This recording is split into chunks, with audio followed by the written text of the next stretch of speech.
Hey guys, Jamieleigh here from BirdTricks, and today's video is about why parrots make awful presents, whether you're a kid or an adult, and sometimes I categorize adults in the kids section, as well as just kind of dismantling some assumptions made about why I got my budgie Blueberry, and a few other things.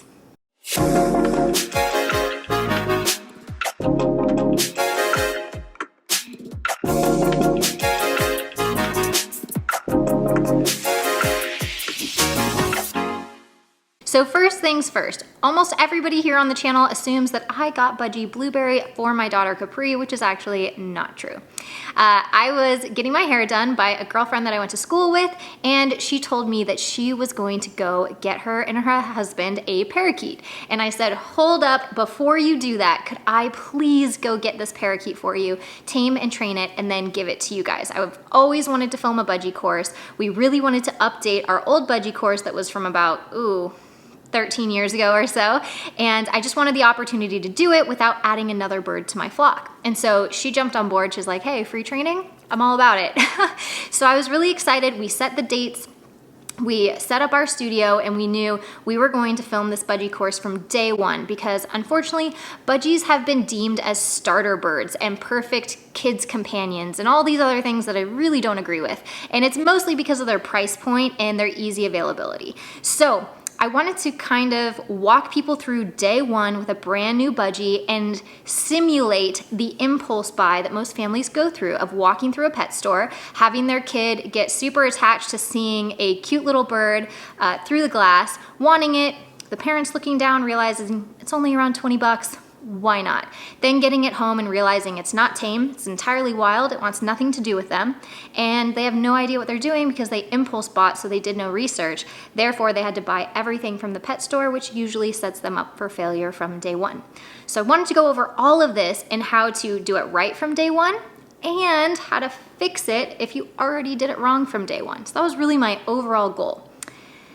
Then, right before we went to go get Blueberry, my girlfriend dropped a bomb on me and said, we got a hamster instead. It's a no-go on the bird. I'm not cut out for it. We're gonna stick with the hamster. Duh. Darn, because I had all the content in my head already and I really wanted to produce this course. And my husband and I were super excited about it. So we just kind of looked at each other and said, the hell. We're just gonna do it anyway. It's something that's really needed. We were getting bombarded with emails, lots of messages on social. It just felt like it's too important not to do. Let's do it anyway, even if we end up keeping and adding to our flock. Let's do this. Which was the first question my daughter asked. Are we keeping him? Because she's used to project birds who are here temporarily. So she does know that she wants to get mentally prepared for if this bird has got to leave or if this bird is going to stay.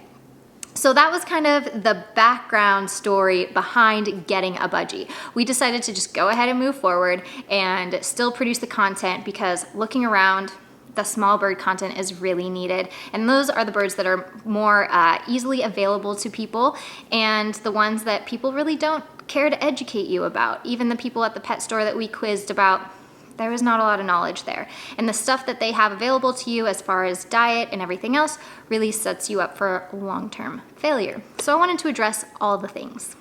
I'm gonna show you guys a little behind the scenes sneak peek at part of our budgie course that we produce, going all the way from day one, that kind of goes over our thought process during this whole thing. I think I thought of a name. What? I think I'm gonna go with Blueberry. I'm still not sure, but I like the name Blueberry. It's my favorite so far. Woo! Were you expecting that? No. I thought you didn't want to get another bird. I don't, but I feel like a lot of people don't know what they're doing when they impulse buy these little parakeets, and I want to show them how to do it right. So you might be wondering, why do I not recommend birds for kids as pets? And it's not so much that birds make bad pets for kids, it's that kids tend to not make lifelong great companions for birds. And the reason why are plentiful. When I say kids, I'm talking kids. So if you're just looking for something to keep your kid busy with or to entertain it, that's kind of where I'm coming from. Get them a stuffed animal or an iPad. And they can pretend to take care of little animals in those apps and then they starve to death. Fun.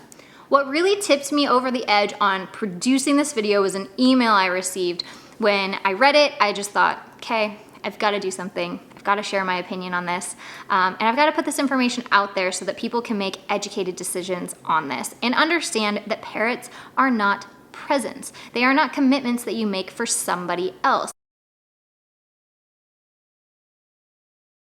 I love your website. I've been finding it to be extremely helpful due to a situation that I'm currently facing. Last year, my mother bought my little sister a parrot for her 11th birthday. The reason being that she was bored of her 2 dogs and her hamster. My mom believed that a more difficult pet would keep her entertained. 1 year later, nearly to the day, my mom contacted my husband and I asking if we could please take the bird. My little sister was bored of her green cheek conure and now wanted another dog, and my mom couldn't take care of the bird. She has a 2-year-old also, and it was impossible to give him the time that he needed. My mom was frustrated because my sister would lie and say she fed him when she didn't, and he would go a day or 2 without real food. He is now stuck on an almost all seed diet, cockatiel seeds at that, because he has never been offered much more except for a treat on occasion. He hates most everyone, especially my little sister, due to him being almost always cage bound and never having interaction. My mom would find him screaming because my little sister would just put a cloth over his cage to keep him quiet and would yell at him out of frustration because, well, she's a child and shouldn't own such an intelligent animal. I wish there were people out there like you emphasizing how much you need to know to take care of a parrot and how they should never be given as a pet. All right, so those of you that are kids wanting to convince your parents to let you get a bird, or if you're a parent, trying to figure out if your kid is ready to have a bird, the best advice I can give is get experience, whether that is through hands-on experience at a rescue, just devoting your time to hanging out at a rescue, working with the birds, feeding the birds, cleaning up after the birds, seeing what they're capable of, seeing some of the best case scenarios with rescues. Some, the owners just passed away and the bird had nowhere else to go. Others have been through home to home to home and finally surrendered to a sanctuary because nobody could give that bird what it needed. You're gonna see a lot of different cases, a lot of different stories in rescues and sanctuaries. Some birds are there to stay and the rescue will no longer adopt them out because they have been given up on so many times, and some of those birds just need a safe haven, while others are avidly looking for homes and could be adopted within the next day and nobody just knows about that bird's potential. So I recommend getting hands-on experience with an array of species, and that's best done through rescues.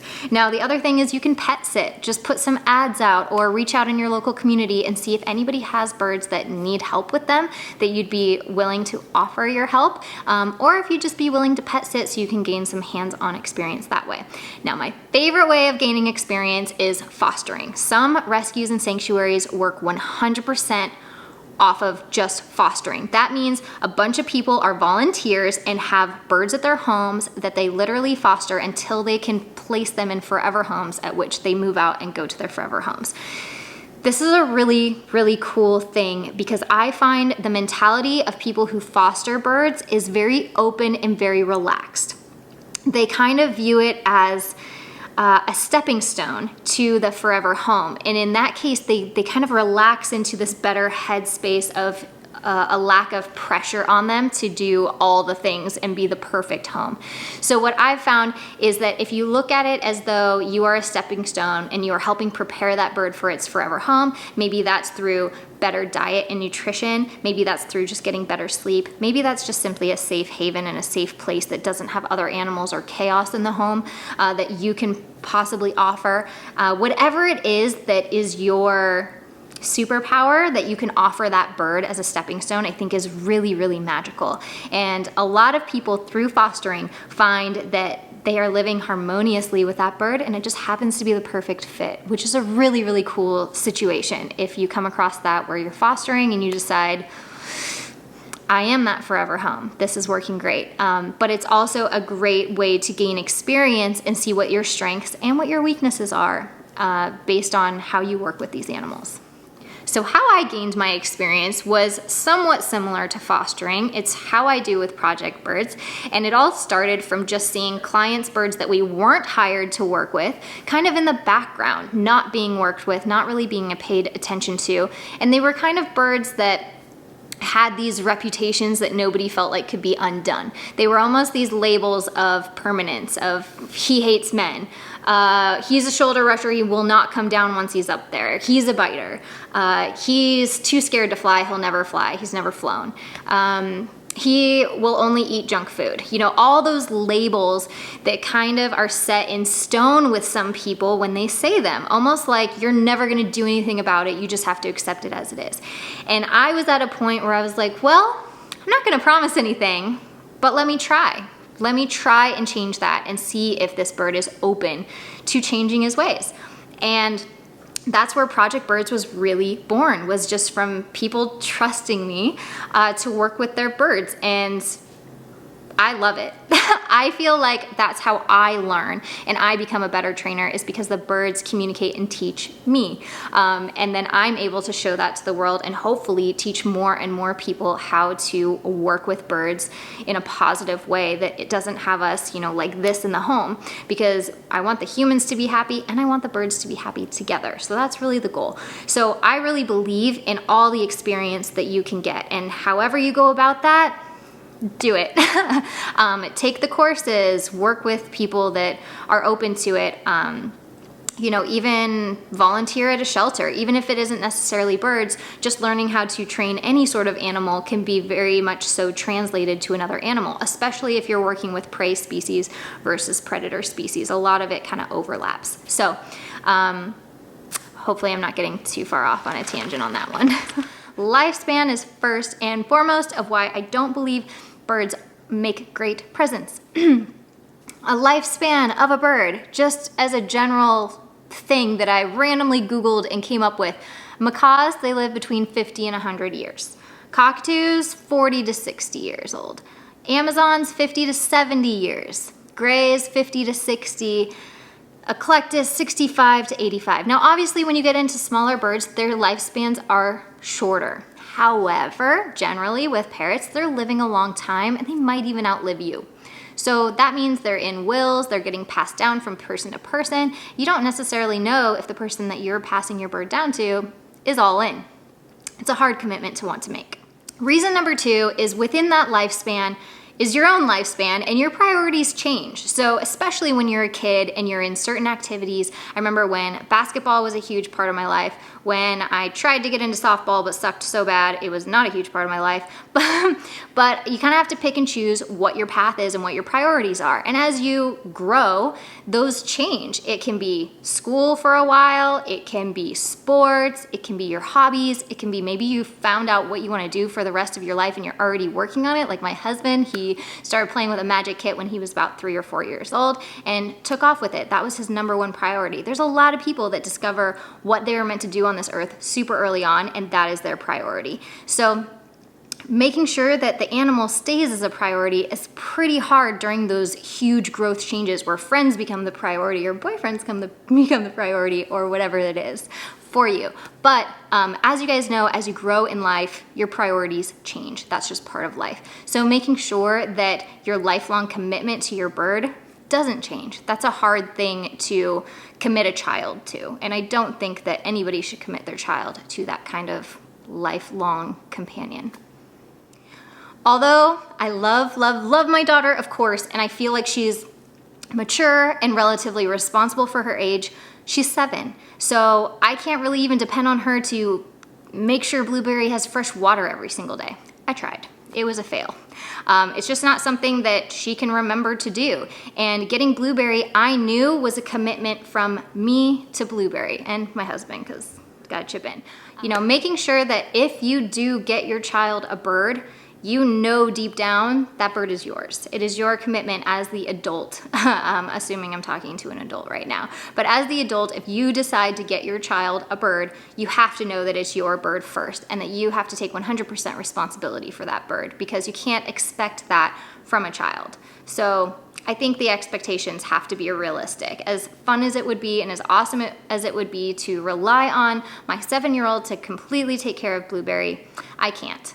She doesn't make the fresh food every single week. She doesn't do the feeding or the scheduling, and sometimes things go out of whack and I have to help her through. So having realistic expectations and not putting unrealistic expectations on your child for their pets is really, really important. I touched on this already, but just the commitment of a parrot, I don't feel like is a commitment that you should be making for somebody else. I think it's a type of serious commitment that somebody should make for themselves. That's why I'm so anti getting somebody a parrot as a present. It's almost like, here's your commitment for life. Have fun. When maybe they didn't have the time or the research to put into it to figure out, is this really ideal for me, or am I just gonna be another notch in this bird's array of homes? One of the things you guys have to remember is that parrots are the 3rd most popular pet in the entire world, but the #1 most rehomed. So please go look at the sanctuaries and the rescues around you, or if you're traveling, try to make an appointment to go see one to see why. Hear the stories. Why are those birds there? How old are they? How long have they been there? How many homes have they been passed through? This helps paint a realistic picture of what most birds go through so that you can avoid being that in a bird's life. I would rather convince most people to just back up and realize, oh, I'm actually not ready to have a bird. I don't want the responsibility. I don't want that long term of a pet. I'm not cut out for it. My lifestyle is not a good match. And realize early on before getting into it that you might not be a right match for a bird as much as you do love them and care for them. There might be something else that you can do to help birds, like make DIY toys and send them, or make fresh food for a rescue nearby, or maybe you can bird sit for somebody nearby. But committing yourself might not be the best plan. And I appreciate people that are able to come to that conclusion on their own before ever stepping foot into it. Now, on the other hand, I also appreciate the comments of people being like, I did it anyway. I read all the things, I listened to everything, and I thought, you know what? This is still me. I'm still choosing this path, and then everything's awesome. I love both of those. I just want to make sure that both are equally successful in the decision that they make, and they feel right about that decision. The other thing I want to ask you guys is, can you handle a bird on its worst day, when it's its messiest, when it's screaming, when it's biting, when it's not friendly? All the things, like picture the bad day, and can you handle a bird on its bad day? Because if you're just picturing the best of the best and all the unicorns and rainbows, that's not what bird ownership is about, or bird companionship, really. Being a companion to a bird is messy and difficult and fun and amazing, but it has its ups and downs, and feelings can get hurt because birds do things sometimes that hurt our feelings. And you have to learn to work with a bird in a way that is a little bit different than cats and dogs. So they're not really comparable. And I just wanna make sure that you can handle, and it's worth it, even when the bird is having the worst day ever. And you can handle the bird on a bad day, and you aren't just picturing best of the best, best case scenario. Picture worst case scenario, and can you handle that? All right, well, I hope you guys understand that this video is coming from a good place and just trying to keep birds out of homes that haven't done their research, aren't quite ready, just all the things. I just don't want another notch in the belt of a bird having to be in the, you guys are like the 16th home in a line of 30. So that's really what I'm trying to avoid, is birds getting passed from home to home to home. And the more that we can spread a wealth of knowledge and information on how to properly work with birds, the better we can all be together.